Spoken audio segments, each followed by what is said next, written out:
तपस्या गंगा के किनारे बसा एक छोटा सा गांव था जिसका नाम शिवपुर था। इस गांव में हर घर के आंगन में शिवलिंग स्थापित था और पूरा गांव भोलेनाथ की भक्ति में डूबा रहता। उसी गांव में एक युवक रहता था जिसका नाम आरव था। आरव बचपन से ही भगवान शिव का परम भक्त था। उसकी माँ अक्सर कहती थी, आरव, भोलेनाथ की भक्ति इतनी आसान नहीं है।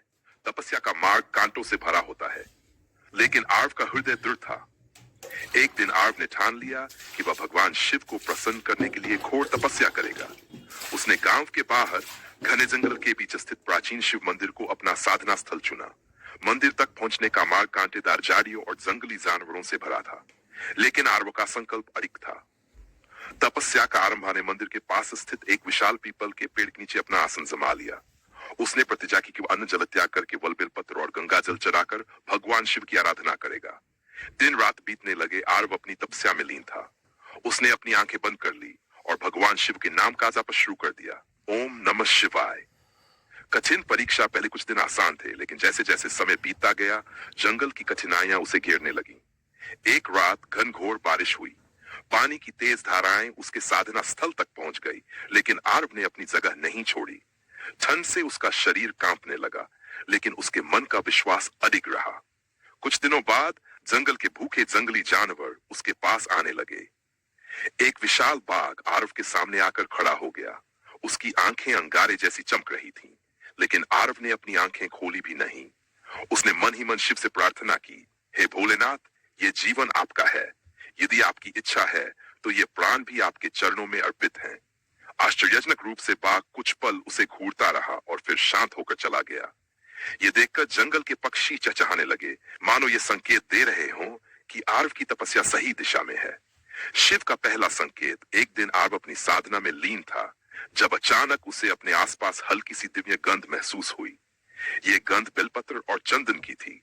उसने अपनी आंखें खोली तो देखा कि मंदिर के शिवलिंग पर स्वयं बेलपत्र और गंगाजल अर्पित हो रहे हैं। ये देखकर आरव का विश्वास और दृढ़ हो गया।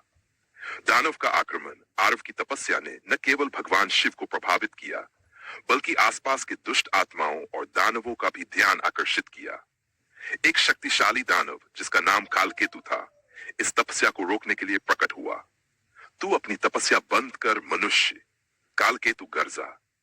शिव तेरी भक्ति से प्रसन्न नहीं होंगे। ये जंगल मेरा क्षेत्र है, यहाँ कोई मेरी अनुमति के बिना नहीं रह सकता। आरव ने बिना विचलित हुए कहा, मेरे भगवान हर जगह हैं, ये जंगल भी उन्हीं का है। तुम चाहो तो मुझे मार सकते हो, लेकिन मेरी तपस्या को नहीं रोक सकते। ये सुनकर कालकेतु क्रोधित हो गया और उसने अपने त्रिशूल से आरव पर वार किया। लेकिन जैसे ही त्रिशूल आरव के पास पहुंचा, भगवान शिव की तीसरी आंख की ऊर्जा प्रकट हुई और त्रिशूल जलकर राख हो गया। कालकेतु भयभीत होकर वहां से भाग गया। शिव का आशीर्वाद। आरव की तपस्या ने 100 दिनों का समय पार कर लिया था। अब उसका शरीर कमजोर हो चुका था, लेकिन उसकी आत्मा पहले से कहीं अधिक प्रबल थी। एक दिन आकाश में घनघोर बिजली कड़की।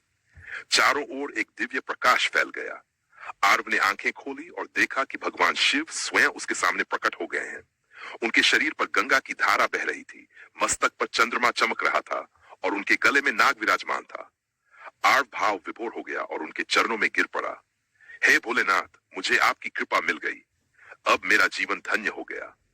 शिव ने मुस्कुराते हुए कहा, वत्स, तुम्हारी तपस्या ने मुझे प्रसन्न कर दिया है। तुमने अडिग विश्वास और समर्पण का जो उदाहरण प्रस्तुत किया है, वह अद्वितीय है। मांगो जो तुम्हारा हृदय चाहता है। आरव ने उत्तर दिया, हे महादेव, मुझे कुछ नहीं चाहिए। बस इतना वरदान दे कि मैं हमेशा आपकी भक्ति में लीन रहूं और दूसरों को भी इसी मार्ग पर प्रेरित कर सकूं। शिव ने आशीर्वाद दिया, तथास्तु, तुम्हारी भक्ति संसार के लिए एक प्रेरणा बनेगी। तुम्हारे नाम से इस स्थान का नाम आरव तीर्थ होगा। यहाँ आने वाले भक्तों को मेरी कृपा सदा प्राप्त होगी। निष्कर्ष, आरव ने अपनी तपस्या और भक्ति से यह साबित कर दिया कि सच्चे समर्पण और विश्वास से भगवान को पाया जा सकता है। उसकी कहानी आज भी आरव तीर्थ में सुनाई जाती है, जहां हर साल हजारों भक्त भगवान शिव की कृपा पाने के लिए आते हैं। यह कहानी हमें यह सिखाती है कि भक्ति का मार्ग कठिनाइयों से भरा हो सकता है, लेकिन यदि मन में सच्चाई और समर्पण हो तो भगवान स्वयं हमारे मार्गदर्शक बन जाते हैं।